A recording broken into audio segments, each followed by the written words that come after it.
How to secure a pop-up gazebo on a windy day. Find flat, solid ground where you can securely attach pegs. Then set up the gazebo as per normal. First, prepare your sandbags by filling with sand. Then, place sandbags at the base of the leg stands and attach with the velcro straps.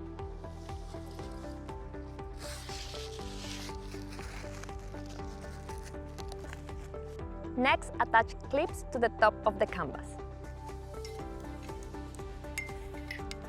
Then, loosen the guide rope and secure the peg firmly on the ground.